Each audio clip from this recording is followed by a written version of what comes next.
কিবা পিন্ধিব না তাই কিবা পিন্ধিব দে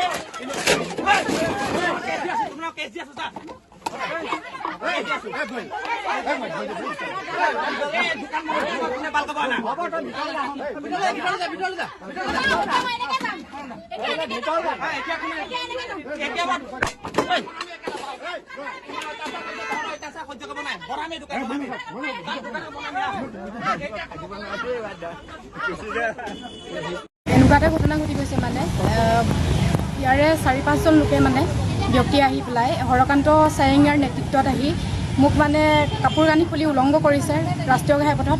আৰু সেই ৰাষ্ট্ৰীয় ঘাইপথত সেই ঘটনাটো ঘটি থকাৰ সময়ত মানে বহু লোক গাড়ীৰে পাৰ হৈ গৈছে।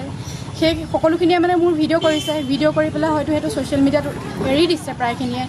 গতিকে মই এই কথাখিনি যে মোক ইমান অপদস্থ কৰিলে, কাপোৰ কানি খুলি উলংঘ কৰি পেলাই এজনী মাইকী মানুহক ইমানখিনি যে অপদস্থ কৰিলে, তেওঁলোকে কি অধিকাৰত মোক এইখিনি কৰিলে আৰু যিখিনি ঘটনা ঘটি গ'ল মানে সেই কথাটোৱে মোক মানসিকভাৱে বহুত হতাশাত পেলাইছে। মানে মই মানসিকভাৱে একেবাৰে ভাগি পৰিছোঁ। তাৰ কাৰণে মই আৰক্ষী প্ৰশাসনৰ সহায় লৈছোঁ আৰু মই আশা কৰোঁ তেওঁলোকে মোক আইনী প্ৰক্ৰিয়াৰে যিখিনি মানে উচিত মানে ন্যায় যাতে দিয়ে তাৰ কাৰণে মই তেওঁলোকৰ সহায় বিচাৰিছোঁ।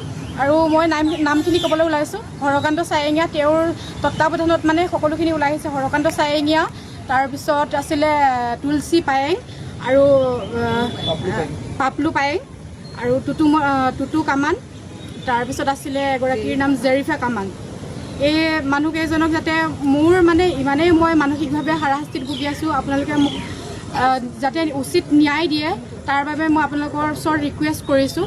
আৰু সেয়াই আজি মোৰ লগত হৈছে, কাইলৈ আৰু বেলেগৰ লগত হ'ব।